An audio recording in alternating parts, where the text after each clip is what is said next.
Hi, my name is Mary Stone, and this is my persuasive speech about designer babies. What is a designer baby? Do you know? Because I know that before I started my research on this topic, I had absolutely no idea. Designer babies give hope to those who have lost. Many reasons why people choose to create a designer baby is because they have diseases in their family that are genetically passed from member to member. And most reasons why those people decide not to have children is because they don't want to pass that disease on to their offspring. So they decide to create a designer baby so that the chances of that baby having the genetic disease is increased substantially. Another is they just want to change the eye color or hair color or the gender of their offspring. So they decide to create a designer baby. Designer babies are exactly what people think they are. They are designer babies. A couple or individual can go into the doctors and design a baby exactly how they want it. However, people don't realize that there are many risks that come with designer babies. Not necessarily physically, however, emotionally down the road, it can affect the child who has been designed.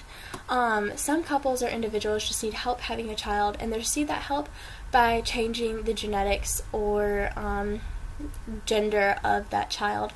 According to Sarah Lynn from the Embryo Project Encyclopedia, the correct definition for a designer baby is: a designer baby is genetically engineered in vitro for specifically selected traits, which can vary from lowering diseases and genetics. Gender selection. As a result, designer babies have become an important topic in the bioethical debates, and in 2004, the term designer baby eventually was entered into the Oxford English Dictionary, which is very impressive.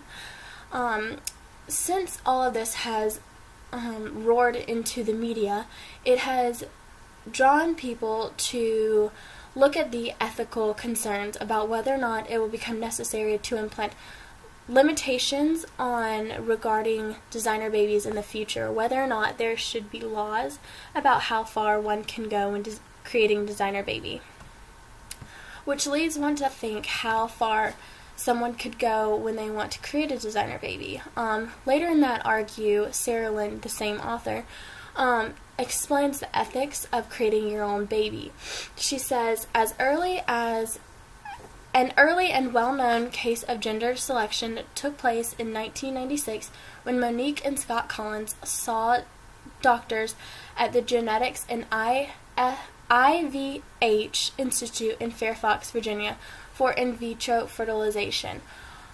This couple went into the institute in Fairfax, Virginia, and decided that they wanted to design their own baby and have a boy. They had already previously had two girls, and they decided that they wanted to have a boy, and that's exactly what happened. They had a boy, and this is a case where designer babies worked out perfectly the way the couple wanted. However, the ethics of creating a designer baby is pretty substantial consideration for some. When many look at the situation, they don't realize that people are doing this because they want to and they need to, rather than for some crazy reason. Most of it is completely normal, and they have good reasons why they want to do this. Most who choose to do this want to balance their family or to create a disease from flowing throughout their family history, or they have their own personal reasons, and in my opinion, I don't need to know those reasons. When sociologists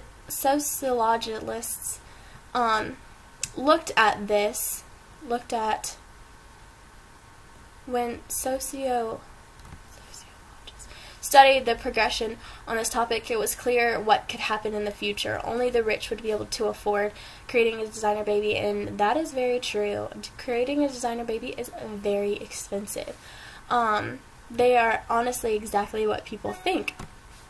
when you hear the term designer baby come to mind, honestly, like, don't you hear like money signs in your head?